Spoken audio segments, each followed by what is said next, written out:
is an Unspoiled Network podcast. This is Unspoiled, covering Harry Potter, the Rereading. Book 1, The Sorcerer's Stone, chapters 14, 15, and 16. In these chapters, Norbert, I forgot all about you the first time we read these. I forgot about you again. I hate you as a subplot. You suck. Sorry, Norbert. Welcome to Unspoiled. Yeah.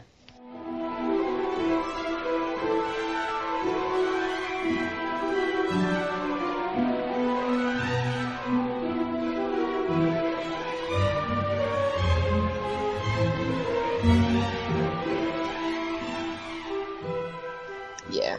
I was reading and I was like, oh, that's right. This is boring and terrible. Yep. Except for when Hagrid gets really sad. But, because then I'm just like, oh, Hagrid, why you gotta be so crazy? With drinking in dark pubs and spilling all the beans and, you know. That sounds like there was literally, it was so dark in that pub. He spilled the beans everywhere. He couldn't see. What was he supposed to do? Yeah, Norbert's like one of those that's just so stressful, and it doesn't have anything to do with anything else. Like, all it is we don't want Hagrid to get in trouble, which I don't have a lot of patience for. Yeah. You know, so the fact that it's just like we're putting our necks out on the line to save Hagrid's butt, and they, like, it turns out, I forgot this too, that, like, Malfoy finds out exactly where they're going to be and at what time. Yeah. And they still do it? Ugh. Yeah. I forgot that how, or I don't know if I was or not, but irritated that Malfoy doesn't just take the note that's in the book and just turn that in. There's your proof. Right. Like, instead he's going to sneak and hide. And then when he gets caught and he claims that they're trying to smuggle a dragon out, and McGonagall doesn't believe him, I'm thinking, but you've got the fucking note. That's true. That's a good point. He takes the detention and shows up for the farce. He never once is like, here's this fucking note I found. Look what it said. That's a good point. Plot hole. So tell everybody what you were talking about with the illustrations. How you're doing this. So I last week, you know, I read it and I wasn't at home. So when we recorded, it was the first time that I was looking through the chapters. And I really enjoyed doing that. So I did it again this time. I read the chapters out of my paperback so that I can go through the book and enjoy the illustrations sort of, you know, live as it's happening. Because it's fun to not know exactly what's going to be on the next page. And I miss that a little bit. Yeah. So, you know, it's not as exciting as being unspoiled, but. Okay, so chapter 14, Norbert the Norwegian Ridgeback. Starts off with, Quirrell, however, must have been braver than they had thought. In the weeks that followed, he did seem to be getting paler and thinner, but it didn't look as though he'd cracked yet. Which, is kind of amazing once you actually know what's going on. It didn't look like he'd cracked yet. Nope, but he gonna. And we're gonna be there for it. And they're doing their best to, like, low-key encourage Snape. Except for Hermione, who is getting really freaked out because exams are coming. You mean encourage Quirrell? Yeah, what'd I say? Snape. Oh, my bad. Sorry. Yeah. So the illustration on the front of this is Norbert hatching out of the shell, which Norbert looks like a combination between a cat and an old Japanese man.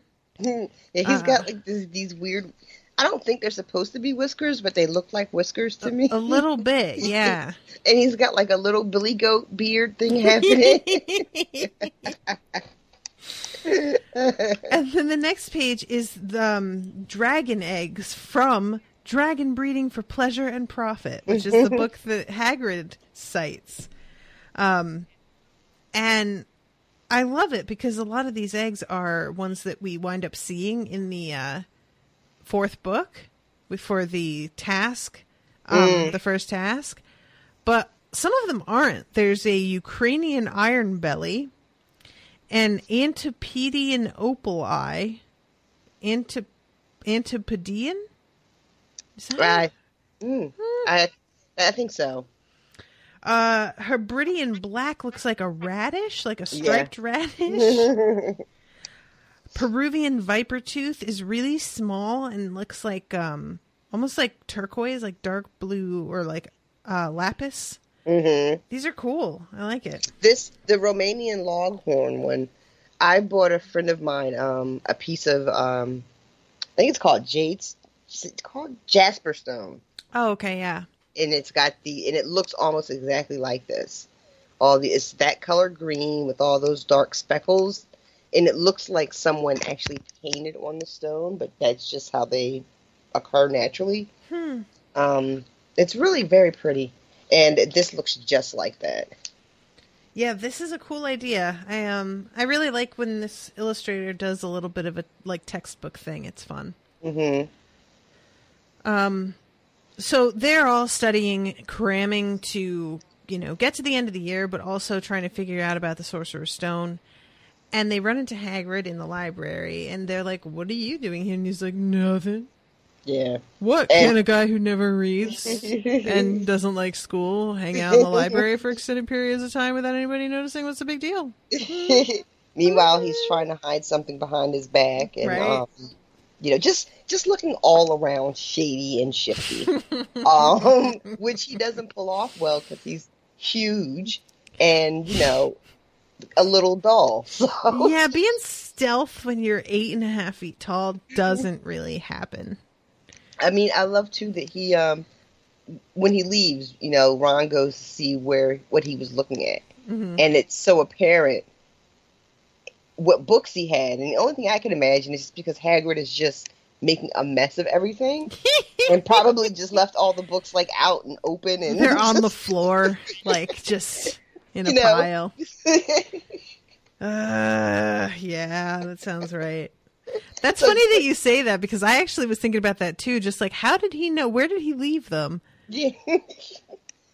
So he just left them there for anybody basically to be like, I wonder what Hagrid was doing. Oh, this is what he was doing. Thank you, Hagrid, for leaving a very clear trail. Exactly. As you are wont to do.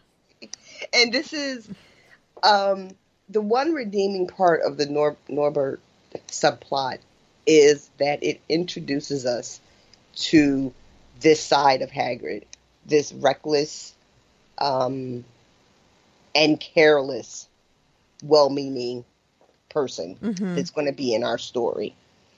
And I guess that has to happen because it's such a big part of this whole thing, Yeah. There are going to be so many more of these Hagrid adjacent mishaps.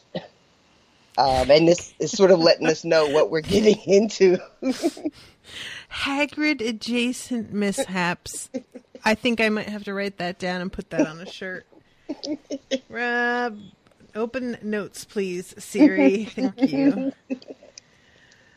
Oh, it's so true.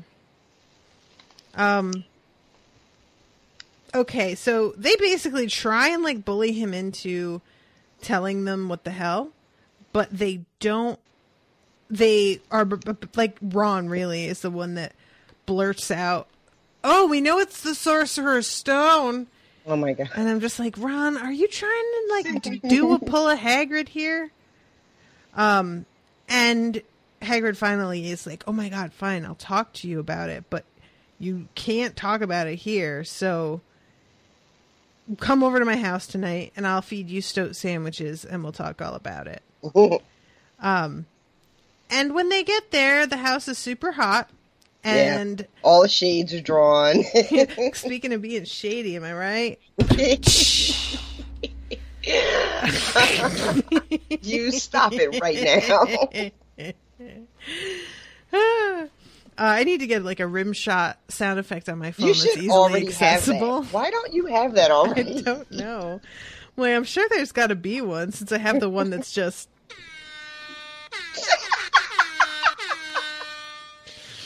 What is the joke that goes with that? What did you say last time? I don't remember. Did I have a specific joke? Something about how when you heard that at the beginning of a song at the club, you knew it was about to be lit or something. That sounds right. When you hear those air horns. Remember, every song started with that? And then everything. And then they would have it be part of the beat. They'd be like... boom, boom, boom, boom, boom, boom, boom. And you're just like, oh my god, I can't handle this much. This is too much. Oh, okay. So they get to Hagrid's house. Hermione has one of the best lines of the book when they realize that he's got the dragon egg in the fire. And she's like, but you live in a wooden house. And Hagrid's like, I'm sorry, I can't hear you over the adorable egg that's on fire right now. Look at how cute this black egg is. But so he tells them a little bit about who was involved with the other enchantments. That what's guarding the stone besides just Fluffy. And basically everybody's in on it. All the professors are in on it. Mm-hmm. And then they have the thing about Snape again. Yeah. Because, that's just what we're doing. And, you're just so mad that you got fooled, that's all. I still am. You're still bitter. Still hear it. And that's pretty much it. Oh, and he lets them know how he got the egg. Right. He won it off somebody playing cards. Yeah, some mysterious... He doesn't say it here, but turns out to be some mysterious cloaked and hooded stranger who just happened to be walking around with a fucking dragon egg in his pocket. Mm-hmm. But, so yeah, Hagrid thinks that that's totally legit. Nothing weird about that. And they pretty much just leave. And, this is the kind of thing, okay, so I know, guys, preemptively, I know that there are people out there who get bummed out about how mad I get at Hagrid. And I get it, right. And I'm like, I feel you, I hear you, I see you, I smell you. No, I don't smell you. But this kind of thing is where my patience just goes, because the name of the next thing, the next section, it starts off with, so now they had something else to worry about. What might happen to Hagrid if anyone found out he was hiding an illegal dragon in his hut? And this is the kind of thing that kills me, is that when Hagrid does this, his friends all have to be the adults and step in and save his ass from himself, even though they have very real concerns, and all of their concerns are for him. Yeah, and their children, dude. And he puts them in this position because he's so busy thinking about his adorable pet that he doesn't hear their very valid complaints. And, I get it. He's a good-hearted guy, and he cares about this dragon, and he wants one. But, I mean, dude, they're kids, and they're over here. Basically, they're, a step away from getting expelled once they get caught. Yeah. And that's on you. That's 100% on you. And he never says, hey, sorry about getting you all into... he's the one who takes them out. Yeah, when they show up for the detention, he reads them sort of the riot act, as though they did not get detention saving his ass. Exactly. But, so I love Hagrid. And he is really frustrating for me for all the reasons that you say. I really don't have anything to counter those. Those are all accurate, Mm-hmm. I think that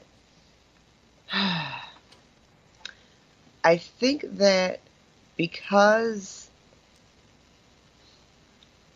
we are supposed to understand that Hagrid is so flawed, right? The fact that he exists almost to show us how good Harry is, if that makes any sense. Okay. You know, it's I don't know. I mean, I can't think of another reason for him really to exist other than, and especially to be such an important part of the story and be such an important part of Harry's life. Mm-hmm. Because he is really at the root of some of the most unnecessary and dangerous capers that they get involved in. Right? Capers, yep. And they're always, often anyway, an aside to whatever the main plot is, Mm-hmm. right? And the fact that Harry is still able to make room in his life to solve these Hagrid problems, even with all this other stuff that's going on, Mm-hmm. is supposed to show us something about Harry and extension, Ron and Hermione, you know? Okay. That's all I got. I was like, I understand that as a storytelling device, but I just don't have the patience with him as a person. You know? Yeah, like, I kind of am resentful of him, to be honest. I feel like we are supposed to be impatient. I mean, if she doesn't want us, and JK, if she doesn't want us to be frustrated and exasperated with Hagrid, then she should have written it differently. Because I feel like that's the only reasonable response to him. It's just I think that people are, but they are able to get past it more than I am. Well, yeah. I think, yeah. Because they can still be, but I love him and he's so good-hearted. And I'm like, I mean, he's good-hearted when he thinks about it. You're no Harry, though. Yeah, I'm not. I'd have been like, whatever, if I can take that ring. It's fine. I don't know where the wand is. Whatever. It's probably buried. It's gone. I want to keep drinking some butterbeer. Leave me alone. But yeah, I just I don't know. I guess it's just that he's thoughtless. I'm gonna compare him a tiny bit to Brendan. And be like, Brennan was a good person, a good-hearted, honest, caring person who just never thought things through ever. Like, he was really bad about that. And that's, I guess, sort of like I have about as much patience. Yeah, a little bit of a sore spot for you. Maybe. You might be bringing some baggage to this Hagrid relationship. Moi?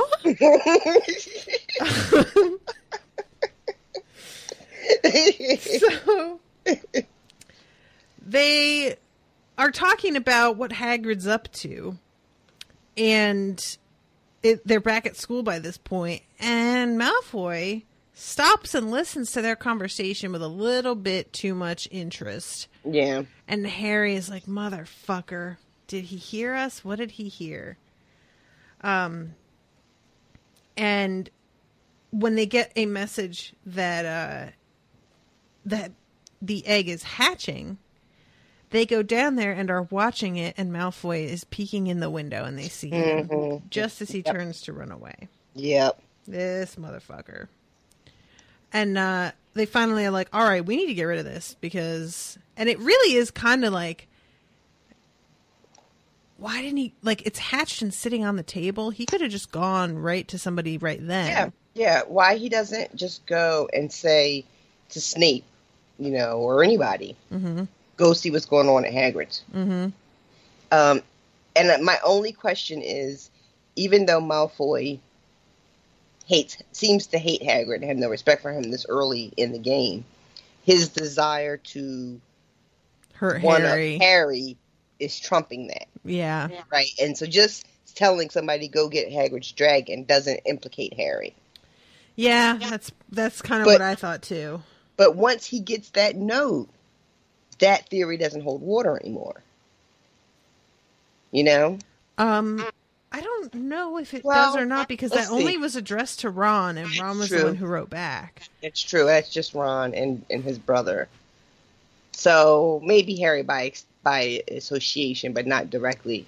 All right, so maybe he does have to catch Harry in the act then. All right, so maybe it does make a little bit of sense. So yeah, then fucking Ron gets bitten by Norbert and winds up having to go to the infirmary. He doesn't want to initially because obviously it's going to raise some questions about what the fuck bit him. But it starts to get infected and turn green. And they're like, okay, you know what? We're going to have to do this. And we'll just have to lie and tell her it was a dog. And she falls for it being a dog, as far as we know. I right? mean, he says that he thinks she knows he's lying. But that never really comes up again. No. And this is something that comes up repeatedly with Madame Pomfrey, is that she often keeps her mouth shut about injuries that are kind of sketchy. In later books, that's true. Yeah, she just, especially like with the twins and stuff, like things, people go to her for things that the twins have done fairly often, and she just doesn't really ask questions, and it's just like, nope. Maybe they got like a doctor-patient privilege thing, or she's just maybe like she that? has a really like fucking questionable past and remembers what it was like, and it's just like, people make mistakes. I love that backstory. I know. I'd like to know that. She used to be a doctor for the mob or something in the Wizarding World. God. She knows not to ask questions. I would love that.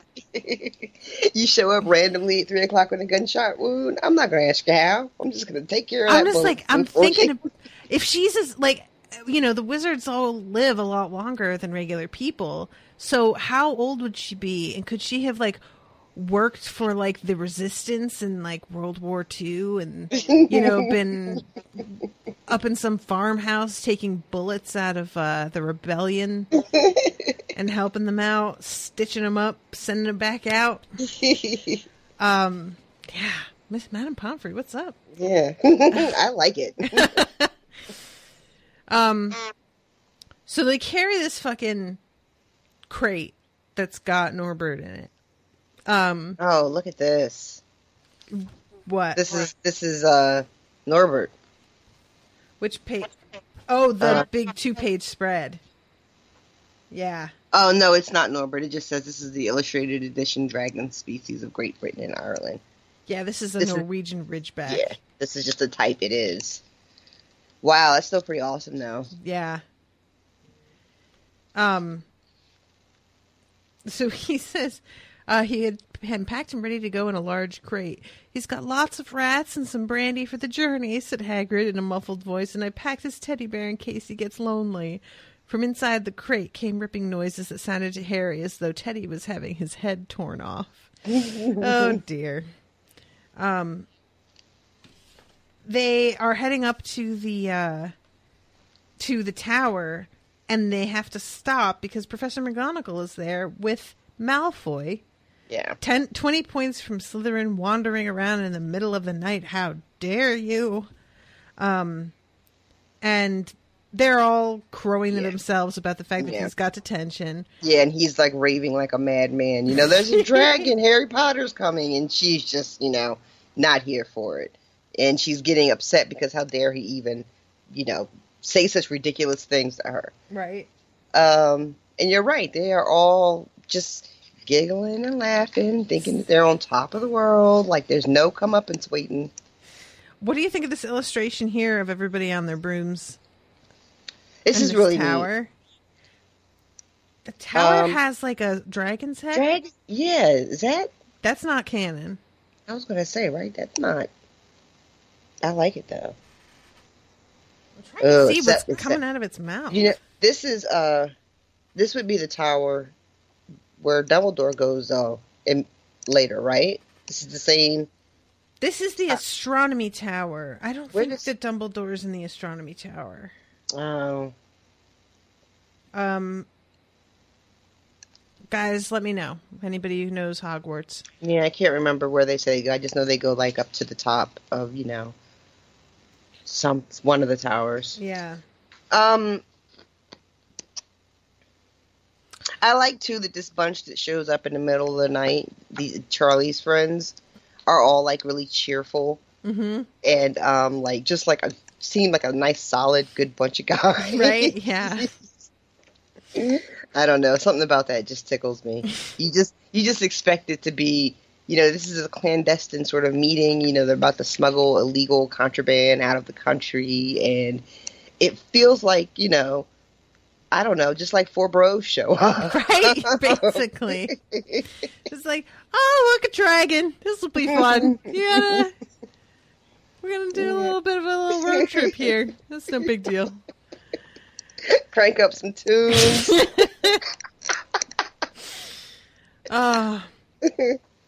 So as they get to the bottom of the stairs, after feeling very proud of themselves, Filch is waiting because this trio, like a bunch of dummies, left the invisibility cloak upstairs. Yeah, I don't, and it's just Harry and Hermione. So, like, if it were Harry and Ron, I'd be like, oh, yeah. But Hermione forgetting the cloak? Yeah, come on. I mean, I guess in the the rush of everything and the excitement of doing it and the excitement of feeling like you got away with it, maybe, but it doesn't seem like her. That's true. I But agree. but this shit happened. They went downstairs without the fucking cloak, and just that quickly, everything turns awful. Yeah, Filch is really excited to have caught them. And when he calls over Professor McGonagall, she has Neville with her, who was trying to warn them that Malfoy knew. Yeah. And which he's all late and shit. He's late as fuck. He is late. Yeah, I bet he got lost or Peeves chased him or something. He did.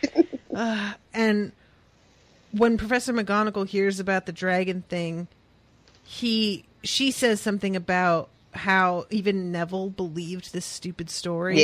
Yeah. That they set a trap for Draco, and poor Neville got caught up in the middle of it, and he believed it. So Neville's standing there feeling like, an ass. And even when he starts to say something about the dragon, they give him a look like, shut the fuck up. So they can't reassure him that that's not what happened. Right. So he's just standing there listening to McGonagall, really thinking, oh, he's just the butt of a joke again. Yeah, it's really sad. Like, Harry caught Neville's eye and tried to tell him without words that this wasn't true because Neville was looking stunned and hurt. Yeah. Oh, bless his little face. So this whole thing, Hagrid basically cost them 150 points. Yep. He sure did. Yeah. And it does not go over well with the rest of the Gryffindor.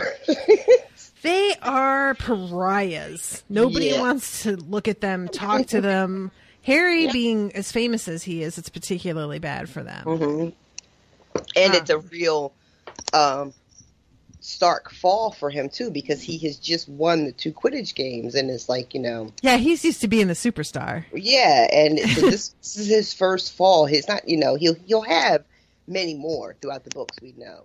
But this is the first time that he experiences everyone turning on him. Yeah. And I think it's kind of interesting, too, because, he doesn't like being the famous guy, but you probably do get used to it to a degree. Like, everybody liking you. So it's probably a bit of a shock when that's gone, right? I'm sure it has to be. Even if you were not trying to buy into that, like... Yeah. For as uncomfortable as you might be initially with, being famous or whatever. Right. I'm sure, like you say, you grow accustomed to it, and it probably doesn't take as long as we might think it does. Yeah, I mean... I like being liked. I would hate that. I'm like trying to think of an equivalent thing that could happen that I could like invite everyone's ire, and I would crawl in a hole and never come out. Ask Stacey Patton, that shit can happen. Oh shit! Oh shit! That's true.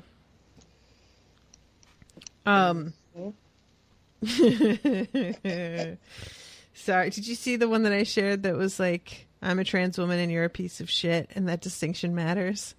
Yes, I did see that. Oh, that is a hell of a title. Yeah. Son of Baldwin had a thing on his page too about it. He took it really hard. It was very personal. Mm-hmm. I saw that. Did you see that? Yeah. He was really struggling with it. I mean, it's just like, there's just the feeling when somebody that you really believed in and liked lets you down and doubles down on letting you down. Yeah. It's hard to get over that. Yeah, he said that they were actually friends in real life.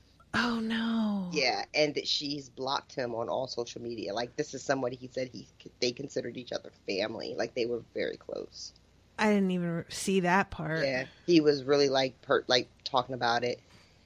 And he did it, and he did I don't want to sideline the whole podcast, but yeah, he made sort of an announcement because I guess this thing is still brewing and it's still going pretty fierce. And he just wanted to let people know where he was in it and ask people not to, contribute to it. Definitely don't go attack her in his name or anything like that. And then as people were commenting, and some people were like, this whole thing you wrote is harmful because you're telling us that you still love her. And he was responding to people like, I know I'm failing, but you have to understand she was like a real person in my real life. Right. And so it's deep. But anywho, yeah, she's trash. I'm sorry. I love that. Just like this whole very thoughtful. Yeah, it was deep. Fuck that bitch. So let's see. Oh yeah, Harry, not only does everybody hate him, but they don't even want to talk to him at Quidditch. They call him the Seeker. Yeah, he tries to resign. And Wood is just like, are you fucking high? Yeah, that'll do a lot of good. This is the one thing we could maybe still win. Don't ruin that too. And then Harry makes a promise to himself that he's not going to get involved in any more shit that's not his business, to which I lol forever. And he's walking by a empty classroom that's door is ajar a little bit, and he can hear Quirrell saying, no, not again, please. And then finally, all right. Yeah. And then Quirrell comes running out of the classroom looking like he's on the edge of tears, and Harry looks in, and there's another door open on the other side. And he's 100% sure that Snape has just fluttered out of that door. Right. Fluttered. Swooped. Flounced. Flounce, children. Have you seen those cartoons? The comics? I love those. Flounce. The background. My life is a background Slytherin. Yes. Oh my god, those are the best.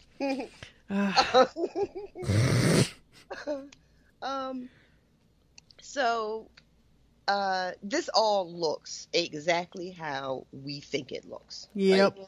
This is clearly Snape finally breaking Quirrell down and getting him to agree to do the thing, which we're pretty sure at this point is how to get past the enchantments, whatever Quirrell's particular one that he put in there. Mm-hmm. Right? We are all 100% sure of this. Harry's sure. I was sure. We were all sure. Yeah, I have to say, I was definitely sure, because I was trying to think back to, when I first read them, and I just didn't think this was the kind of book that would pull an okie doke on me in the first place. Mm-hmm. So I'm not looking for that, because I'm just it's a kid's book. Of course, the bad guy, we know who it is. And then she goes and does this thing, and I'm like, well, what the fuck? I feel misled. I thought I knew the whole tone we were going for. Clearly, she is telling a different story than the one that I imagined. Right? How dare you write a story outside of my expectations? So they're talking about what the hell to do, and they want to go to Dumbledore, and Harry is like, we haven't got proof of anything, and it's going to look like we're just trying to get Snape fired because everybody knows we don't like him. And knowing what we know now about who Dumbledore is and what he knows already, that is not true. But also, Dumbledore did know via Snape, I think, that there was some shit going on with Quirrell anyway. Yes. And he just had not stepped in. So... Yeah. If this had been a different story, in the sense that Dumbledore was who we know him to be throughout the rest of the books, if they had gone to him in this moment, he would not have reacted the way they wanted him to react. Correct. Because he's already hip to. First of all, he's steadfast in his belief in Snape, and so their whole theory of Snape being the one trying to get the Sorcerer's Stone, Dumbledore would not believe for a second. Right. Your point about Snape knowing that something is not quite right with Quirrell, I'm curious, what would our Dumbledore have done if the kids showed up and said, we think Snape is harassing Quirrell? Oh. Because does our Dumbledore, the guy we know, does he confront Quirrell? Because he doesn't believe that Snape's really harassing him, because he believes Snape, right? So what does he do? I'm gonna say that he's like, I asked him to harass him. So good. If you've been seeing him do that, it's on my orders. Well, yeah, that's what he tells the kids. But does he then himself go and check Quirrell out? Or does he just leave it in Snape's hands? I bet he goes and checks him out. You think so? Yeah. So then the question is, would he, because I'm assuming he just doesn't spend a lot of time with Quirrell. Other than the feast at the beginning of the school year, I feel like he probably hasn't even really seen him. Yeah, I mean, I don't get the impression, like, it's hard. What is Dumbledore's job? Right? Because he just doesn't seem to be around much. Yeah. I mean, the running of the school seems very much to be in the hands of the individual house masters. Right? They take care of the day-to-day, the discipline, all that shit. He's an administrator. He's in his office sending out letters of invitation and writing letters of recommendation, I guess, for whatever you graduate. Yeah. Flying off to be on the Wisengamot or whatever it's called. Or, it doesn't even sound like if they have staff meetings. Does he have to show up to those? That's a really good question, too. Staff meetings. That feels like it should be de rigueur, as they say. Is that how the French pronounce it? I don't know. So I'm wondering if he sees Quirrell, right? Say Dumbledore just walks over to his office and Quirrell answers the door. Does Dumbledore, as the great wizard and knower of people that he is, does he take one look at him and know something's the fuck up? Oh, I have to think, yeah. Right? Think of all that could have been saved if Dumbledore had just gone to a fucking staff meeting. A Monday morning fucking touch base meeting. I would just love it if there was like a weird whispering and everybody is like, Dumbledore kept starting the meeting and then there's just this like, it's like, who is that? Can you stop? I'm in the middle of where is that coming from? Oh, I'm sorry. I left my phone on. Or it's Pandora. It's no big deal. It's just how do you hide a face? All right, so real quick, at this point, I'm going to take a short break and for these messages, and we will be back. Unspoiled is a listener-funded network. Support us by becoming a patron at patreon.com/unspoiled and get access to exclusive content and additional bonuses. Or you can shop on Amazon at unspoiledpodcast.com/Amazon. Moony, Wormtail, Padfoot, and Prongs. Prongs? What has prongs? All I can think of is a lobster. That's not a good animal to turn into. brought us here, John? The island. In this episode, an awful lot for a model airplane. What the fuck, Kate? Welcome to Unspoiled, the Constant. You're the Slayer, and we're like the Slayerettes. I'm so into this outfit just because I have had enough khaki camel toe with this show for the rest of my life. When you play the Game of Thrones, you win or you die. What do his guards do as he is murdered? A, anything. B, nothing. Unspoiled. Experience your favorites again for the first time. And we're back. All right. Illustration of Minerva on the facing I like page. this. I like the little frog in her hand. Yeah. I don't know why, but I just love it so much. I don't know. Is that a thing for her? I don't know. But I like it. I like to think that that frog is Neville's toad Trevor. Oh my God. That's so great. That is outstanding. And she's wearing green, which is Slytherin-y, but it suits her. She looks like she would pick green most of the time, you know? Nice I like neutral her little kind of brooch. color. Her brooch, where? Oh, yeah. Yeah. Didn't even see that. So they get notes about their detentions taking place at 11 p.m. because Hogwarts makes very little sense in this first book in many ways. Yeah. I just I forgot that they ended. I remembered they ended up at the forest because I remembered the thing about the unicorn, but I forgotten that the forest trip was the detention, which is ridiculous. It's insane. and that it goes because Filch is like, "I'll see you at dawn." Like, who sends 11-year-olds out to detention from 11 o'clock at night till like 6 a.m.? Oh my God, a 7-hour-long foray into the forbidden forest, With it is the called. least responsible adult on your grounds. Oh my God. It is just ridiculous. It's just the whole, and like, the whole thing, it's just like, oh, we'll split up into two groups, one of which is supervised by my dog. Yes, yeah. Yeah, this is all good. And we're hunting for an injured, possibly murdered, but we don't know by what or how creature. But we just know something's in these woods that shouldn't be. Yeah. You kids have fun. Yeah, yeah. Make sure you put up those green or red sparks. OMG. Yeah. This is a mess.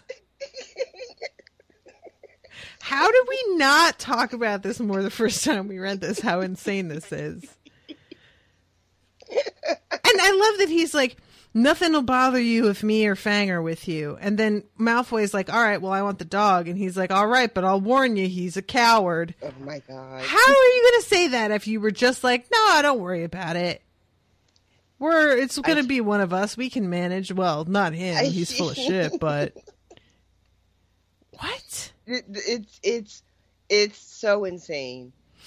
But, you know, I don't know why or how much time we spent doing it. I don't remember. But the fact that I didn't just stop reading these fucking books right now. True. Is a testament to my undying devotion to what you do. You are a very tolerant person. It's true. So then we get this full 2-page spread of the woods with a bird and before we go to that, the other illustration, which is, I guess, just the front of Hogwarts as they're leaving. Oh, yeah. Is that awesome? And there's a little tiny cat. It's Mrs. Norris. She's watching because Filch is with them, and she's like, Dad, come back. Okay, yeah, this 2-page spread is beautiful. Yeah. Yeah, this is almost makes the unicorn look like a Patronus, almost. Yeah, it's lovely. So then we have everybody splitting up, and Hagrid, with, what is it, Harry and Hermione, they run into Ronan, the centaur. And Ronan is super unhelpful. Oh my god. How much time did we fucking waste with this bullshit? Yep. This was infuriating to me. These motherfuckers, when fucking Bane shows up and he's like, Mars is bright. Like, if you don't get the fuck out of here with that bullshit. I love that Hagrid's like, yeah, we heard. He's just so over it. Oh my god. Fuck. Oh my god. It's so funny though. He says, yeah, never try and get a straight answer out of a centaur. Ruddy stargazers, not interested in anything closer than the moon. So they hear this weird slithering sound, and Hagrid tells them to get behind the tree. And they are in the midst of this like moment where Hagrid's looking around, trying to figure out where the sound is coming from, and they send up red sparks. Yeah. So he has to go, charging through the forest to try to see what the fuck's going on with Malfoy and fucking Neville. And it turns out it's nothing, because even in these circumstances, Malfoy can't not be a dick. It's true. Like, he is terrified to be here, which is a weird thing, because I don't mean it's weird that he's terrified. I just mean that we saw how afraid he was to be in these woods. Mm-hmm. And yet he still does something this irresponsible, something that could put him in danger as well. Right, yeah. So it's not that I don't believe Malfoy's a dick, but I don't know how we go from him being that terrified to, oh, haha, let me play a joke. I do, because that's a guy who only feels better if somebody else is more scared than he is. Okay, yeah. That makes perfect sense. So to alleviate his anxiety and his fear, he's got to do this. Yeah. Yeah, that's solid. That makes perfect sense. Oh, what a dick. I know, right? Yeah, he is. So he gets, he separates Neville from Malfoy and puts Harry with him. And they are walking along in the creepy ass woods, and that slithering sound comes up again. And surprise, there's a blood drinking creep monster. This shit creeped me out again, like I hadn't already read this. I forgot how just creepy this scene is, with the slithering sound, and then they see the unicorn, it's already dead, and then there's this human-like thing, but it's not really walking upright like a man. He says it's crawling. Like yeah. And then when you think that's terrible, but no, it's not. It's not even the worst. It starts fucking drinking the blood out of the unicorn. And yeah.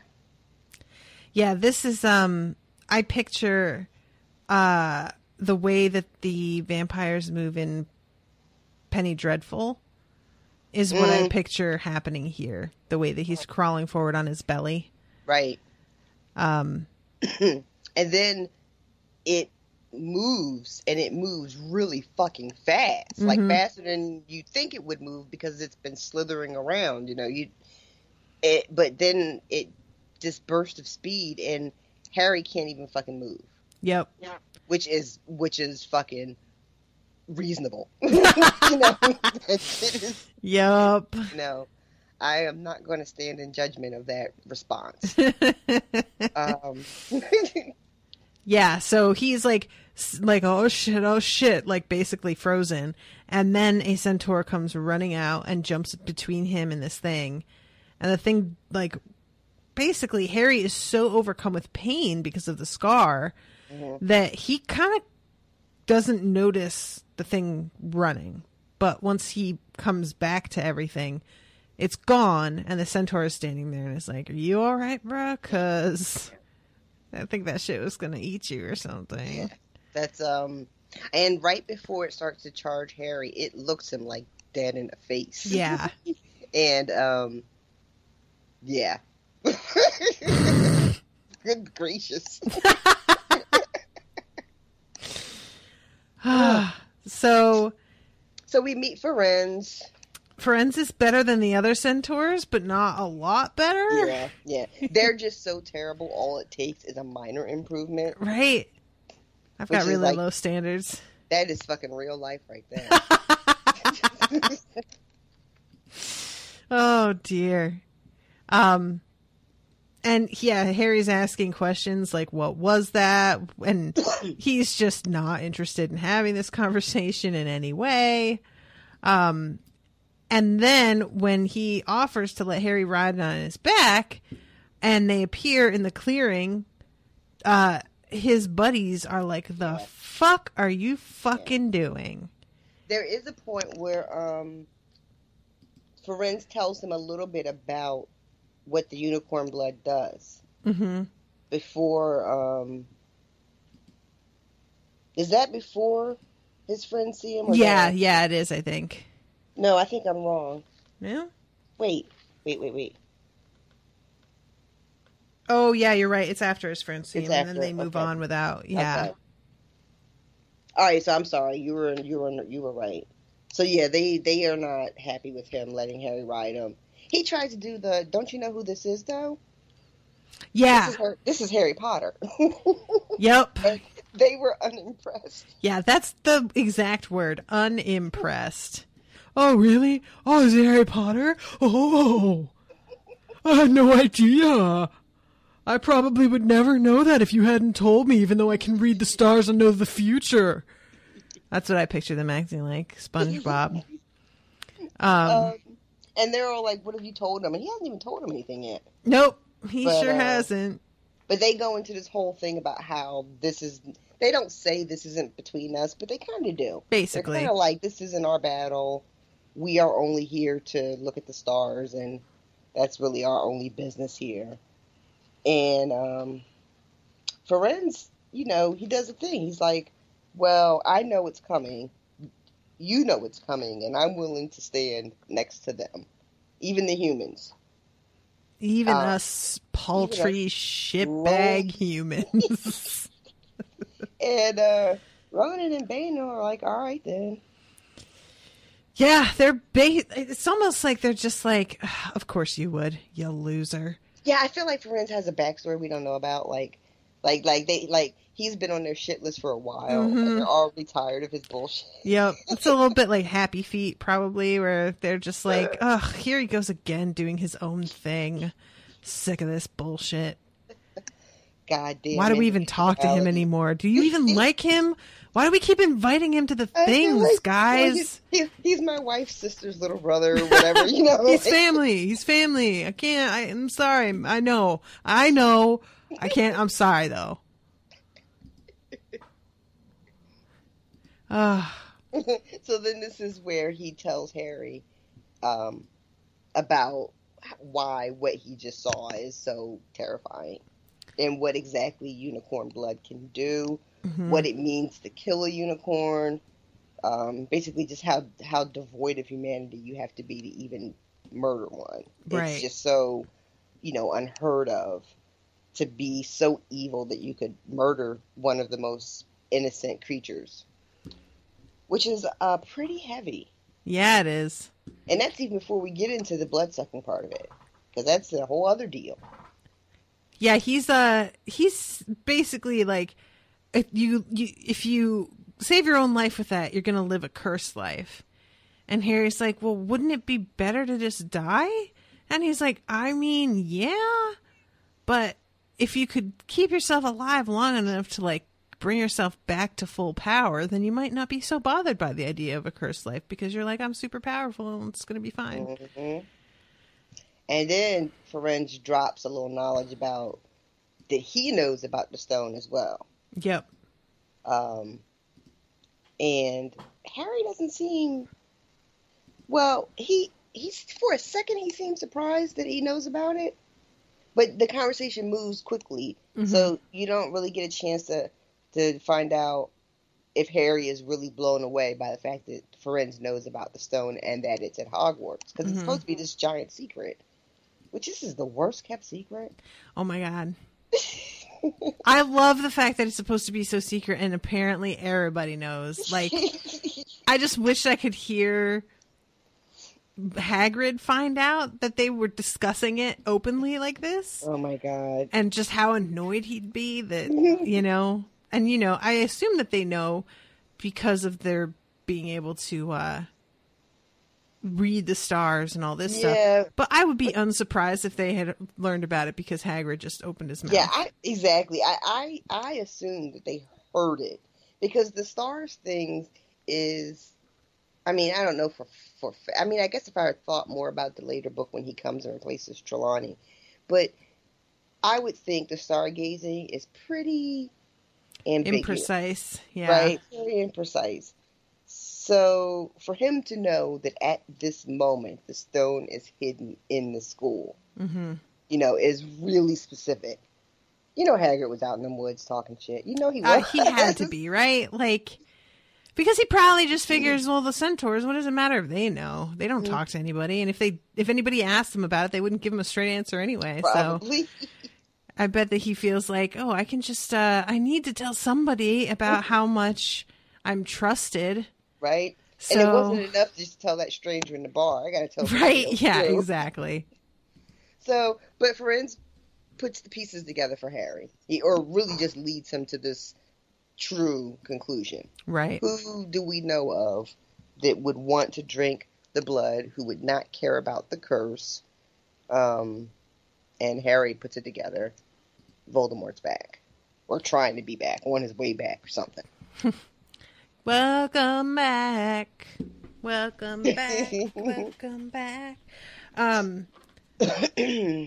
So when Harry goes back to the tower, Gryffindor Tower, he is basically brainstorming about everything and says Voldemort's name over and over again until poor Ron is about to have a literal heart attack. Oh my god. Will you stop saying the name? And everybody seems to be very sure that Dumbledore is going to keep Voldemort away. That there's no way that Voldemort would make a move with Dumbledore around, to the point where Harry seems to be the only one that's like actively worried about this, right, continually. Which is, you know, not what's going to be a theme. Right, yes. So the next chapter, Through the Trapdoor, they're going through all of their tests and everything, trying to relax because it's starting to get warm again. And Harry is thinking to himself that it feels like he forgot something and he can't put his finger on what it is. Hermione, of course, thinks it's something to do with their classes. But then he jumps up and he says, "We've got to see Hagrid now. Don't you think it's a bit odd that what Hagrid wants more than anything else is a dragon? And a stranger turns up who just happens to have an egg in his pocket? How many people wander around with dragon eggs if it's against wizard law? Lucky they found Hagrid, don't you think? Why didn't I see it before?" And this is because, you know, Hagrid had told them before, assured them, nobody knows how to get past Fluffy other than me. Because they specifically asked him. And he's like, no, I'm the only one. But, yeah, he says, I can't remember too well. He kept buying me drinks. Never saw his face. Yep. Had kept his cloak up the whole time. I didn't think that was weird because you get a lot of shifty, strange characters down at the pub. So I just gave it a pass because he was buying me a bunch of fucking drinks. Yep. Which is, you know. Am I right, ladies? We made the fucking time.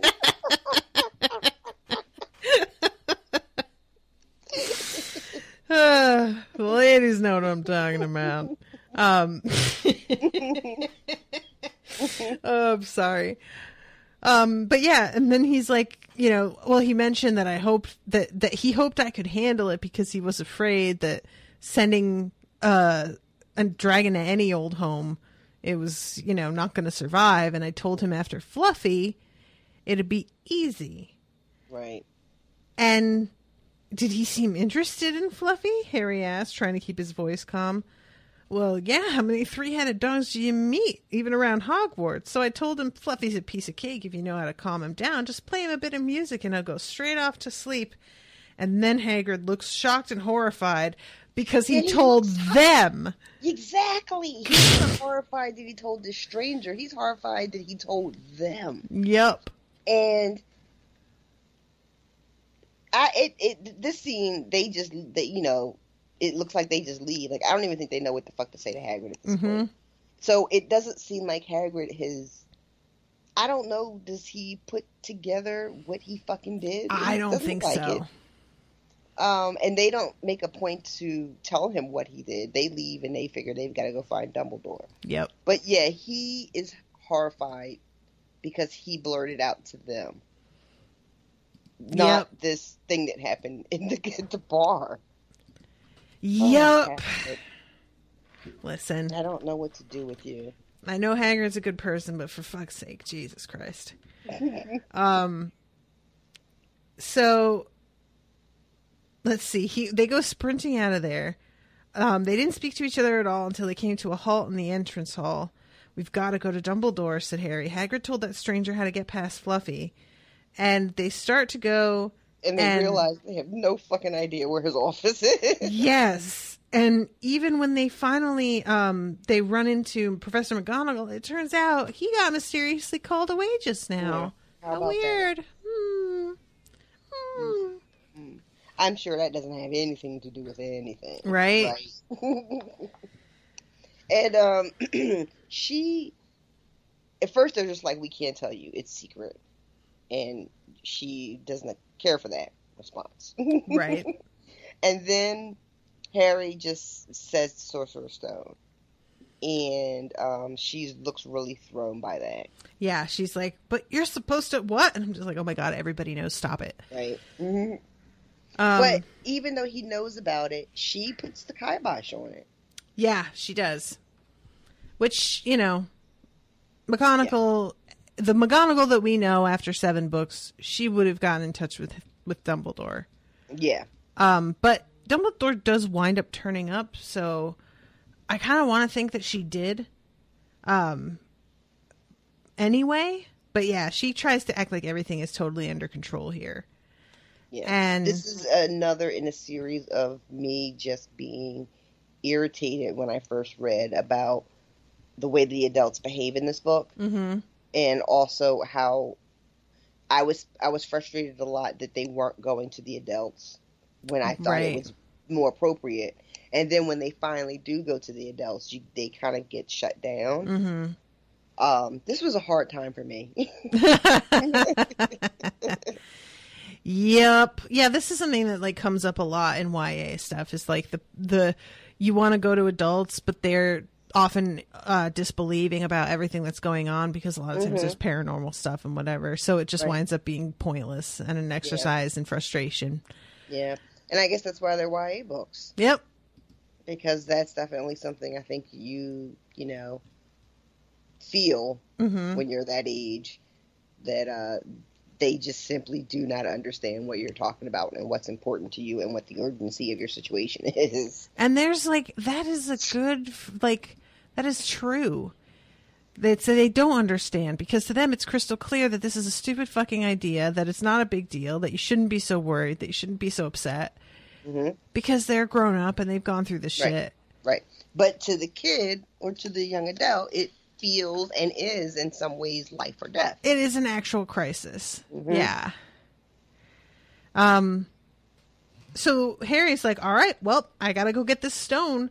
And they're just like, I'm sorry. What? You're gonna get expelled. And he just flips out and says, so what? Oh my God. Hello? I just imagine him knocking on their heads like in Back to the Future. Hello? God. Hello, McFly. Anyone home? This is Harry, and it's still the first book, right? Mm-hmm. It's only been less than a school year since he's left Privet Drive. Mm-hmm. And already he is showing these signs of like great courage and willing to sacrifice for what the greater good. Right. Right. It doesn't take long for Harry to come into himself that way. Mm-hmm. Which of course he has to, but it's pretty remarkable because he just got here. Yeah, that's true. And this is Hogwarts is like his dream come true. It's his ticket out of the Dursleys. It's everything. It's all he has, and he's already willing to risk it. Yeah, that's true. If he gets expelled, like that's a wrap. That's it for him. He doesn't have like any magical family to go home to, and here he is. That's true. He's just better than us. He is better than us. Yeah, I'd be like, well, maybe it'll work out. I'm gonna go take a swim. Right? Maybe that should work out. I mean, I am new. I don't know everybody's story. I'm making wild assumptions about who's good, who's bad.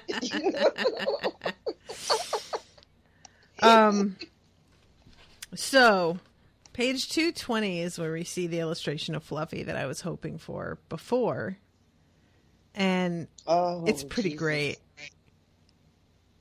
Oh my God. It took me like 30 seconds to figure out where the three heads were. Right. That is bananas. But yeah, and once you get the noses together, you're like, that's not what I thought of at all. This is crazy.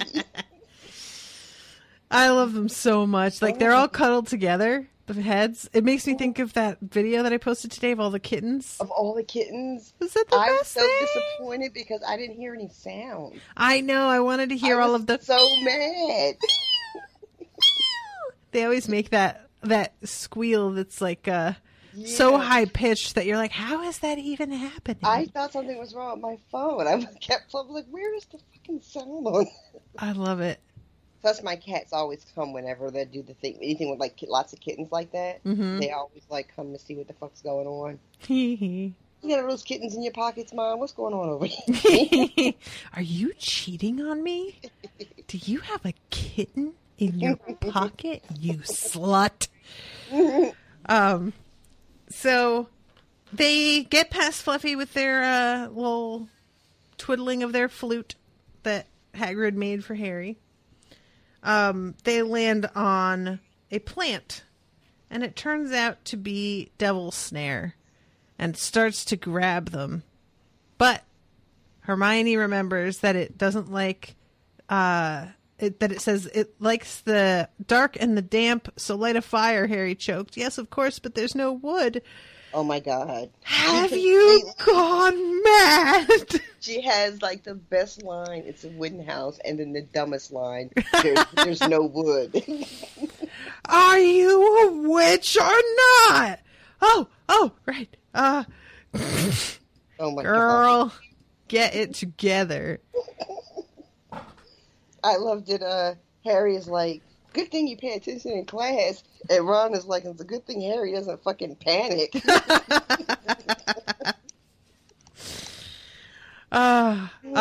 So then they go into the next room, which is filled with flying keys. And there is one particular key that has crushed wings. And Harry zeroes in on it and realizes that they have to track that one down. So he uses his skills as a keeper, or a seeker, sorry. Everybody in the whole world screamed at once. I could hear it. I could feel it. To catch the key and get them through to the next room. And the next one is chess. Ron's time to shine. This is the one thing that makes me crazy, is that Ron has this ability in this book to be strategic and reason in a very specific way that never seems to come up again as a particular skill of his. You know, that this is just, it really feels like a one book deal. It doesn't even feel like it was a couple books and then it went away. It feels like it was for this book and that was it. And after that, we never saw him being able to do this kind of shit again. Which bums me out, because I'd have liked for Ron to have not always been the dead weight, because it really felt like he was a lot of the time. Like, he is a good-hearted person and cares about Harry, and so their friendship was super important. But it just was so frustrating to feel like he didn't bring anything to the table when it came to a crisis, except for moral support, which is such a very, like, nebulous thing. Right. And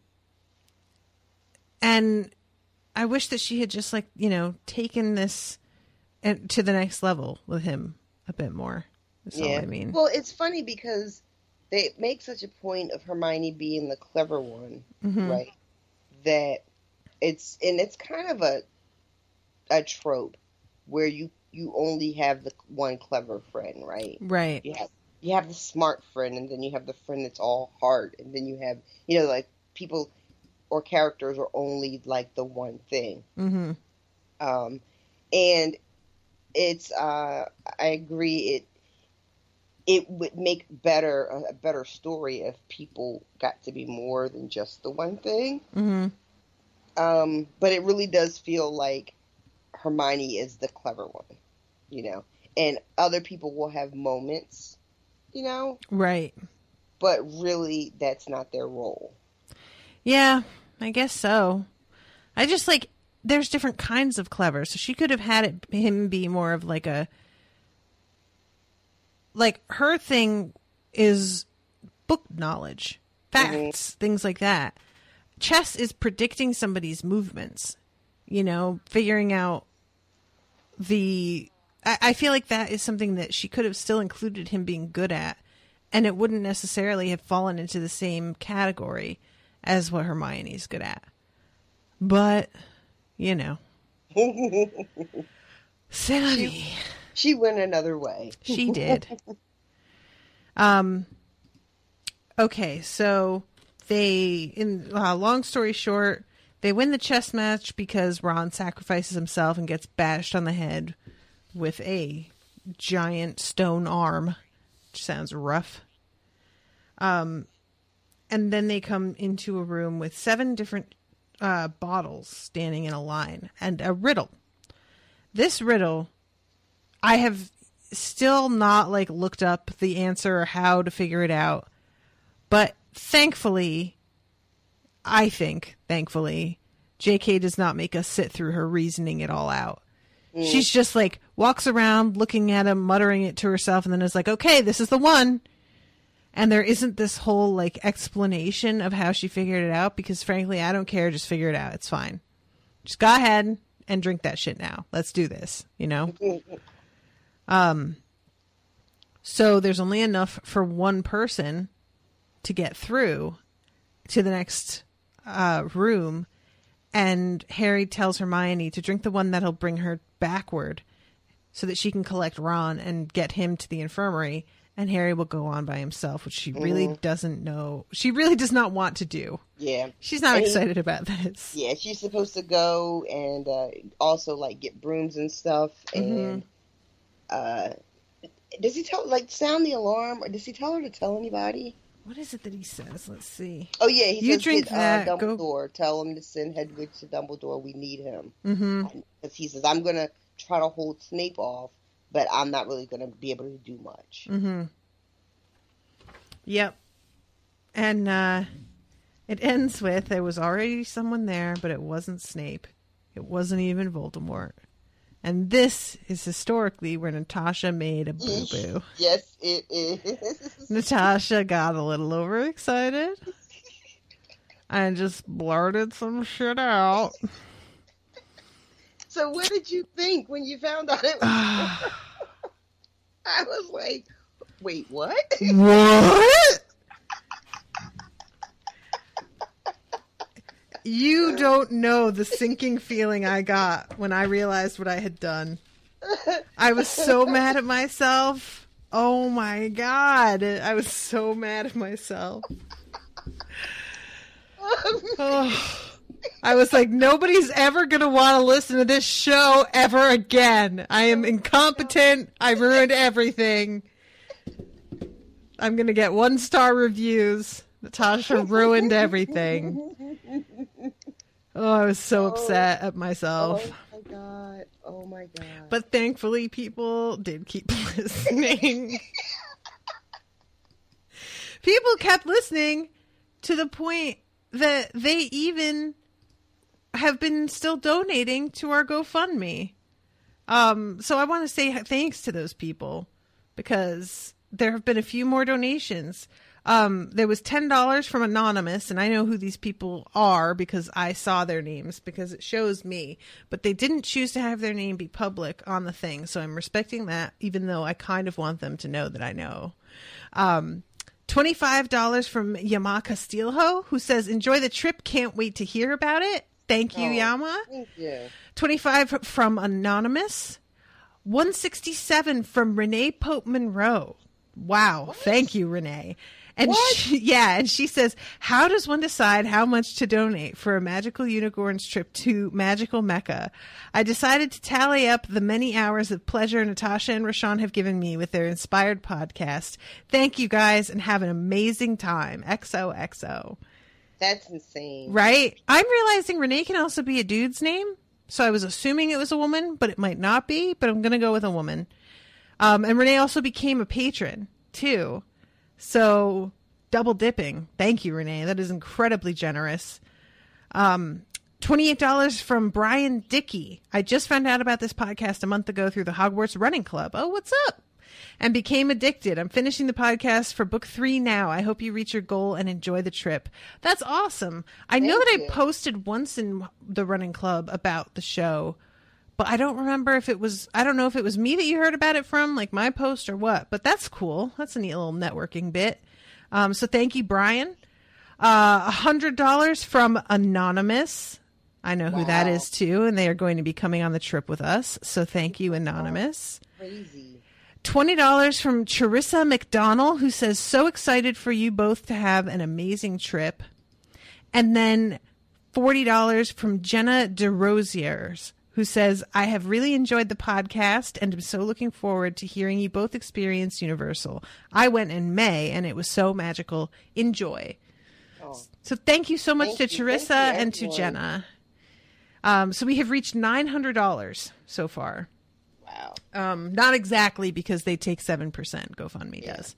But yeah, 900, which is awesome. Thank you guys so much. Rashawn has recently, a member of her household has lost an income stream. So there is going to be some extra hurdles for her in terms of saving up for the trip that she had not anticipated when we started planning this and booking our rooms and everything. So that is true. Anything that you guys can throw out there will really, really help because it's going to be very, very tight for everybody involved, but especially for Rashawn now. So, yeah, it's GoFundMe.com/unspoiledhpworld. So she and I are going to be sharing a room is what we decided, I think, a couple weeks ago. We didn't record last week, so it might have been a couple weeks ago and we didn't mention it. But yeah, Rashawn and me and Owen are going to share a room to save on costs a little bit. And isn't there a group where people can try to hook up? Yes. It's facebook.com/groups/unspoiledhpworld, I think is the group. And you can find it also if you go to it's facebook.com/unspoiledpod, and it's under events is the trip. And I put the link to the group in the events page too. So yeah, people can join up. Coming. Yeah. And if only one person is coming, they can find somebody to split a room with. And my listeners are in general not creeps. So I think you'll be pretty safe sharing with somebody. Solid group of people. And most of the rooms come with 2 beds. It seems to be the norm, probably because it's a family destination. So people come down with kids and stuff. So I don't think you'll have any trouble finding rooms with enough space to share. The room that we're going to be in sharing has 2 beds and a pull-out sofa bed, so room for 3, really. So yeah, that's the plan. I applied for the free pass for Universal for the press, but I still haven't heard back, and I'm not really sure how long it takes. So I'm getting a little bit like antsy because I'd kind of just like to buy the passes and have that done. But I probably should just wait it out, because I bet if we go, it'll be in November, and I bet the price of the tickets will be way, way down by then too. Yeah. So I should be patient, but I just want to know. But yeah, thank you guys so much, all of you who donated, and to new patrons too. We have AF Tanith, Tanfasi, Renee Pope Monroe, what's up? Dawn Smith, Ryan Sugas, Rosalie Oceana Kolb, Susan, Sheila Murray, Hannah Furr, and Karen J. Horlocker just became patrons. So welcome, so welcome to all of you guys. Make sure to register on unspoiledpodcast.com. I'm going to be taking a vacation from recording next week. I will not be taking a vacation from the show, from the podcast overall, because I still have a ton of work to do. But if you guys have been messaging me on Facebook, if you've been sending emails and stuff, I am sorry. I have fallen way behind on all of that kind of administrative getting back to people stuff, because I had been doing tons of editing.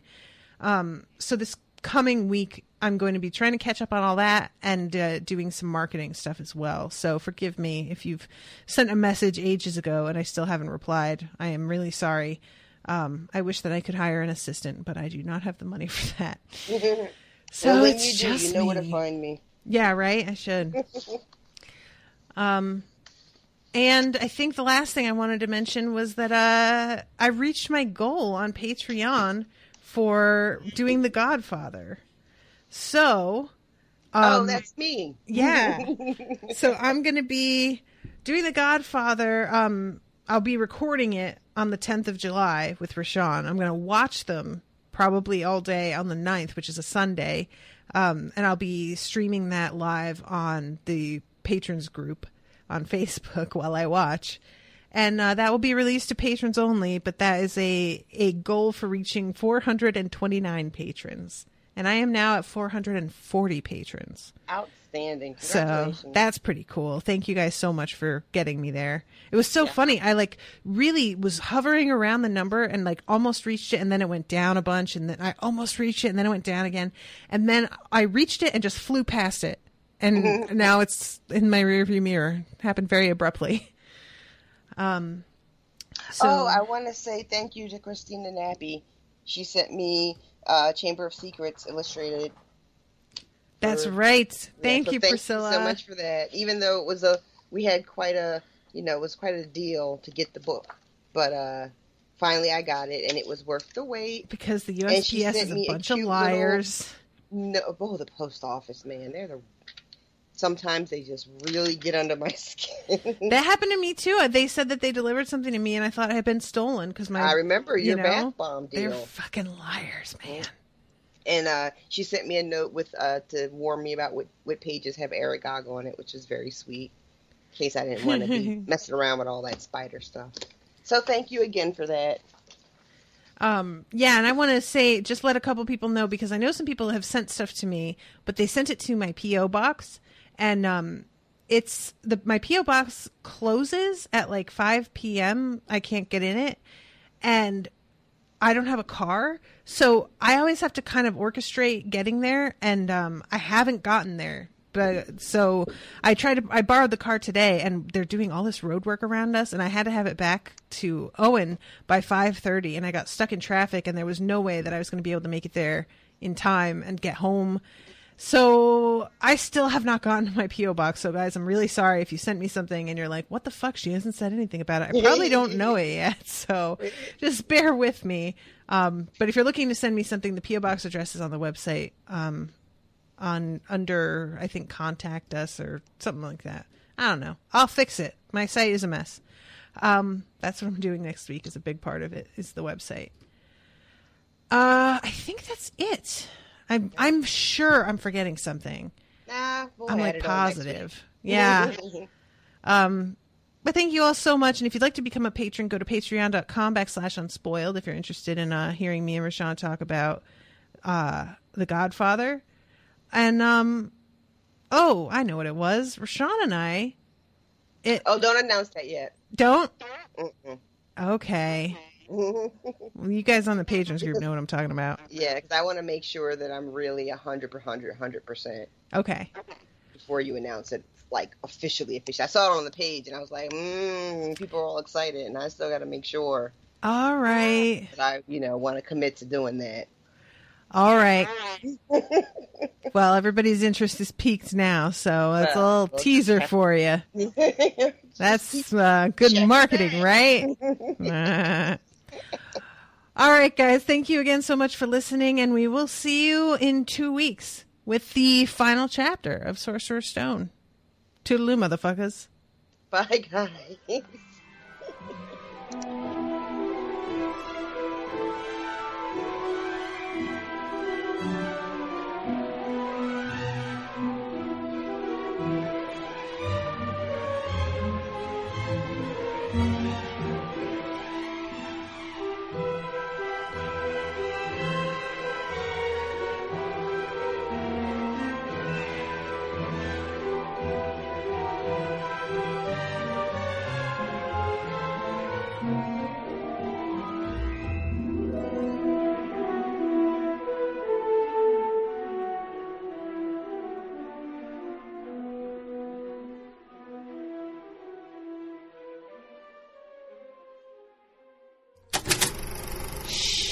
That was an Unspoiled Network podcast.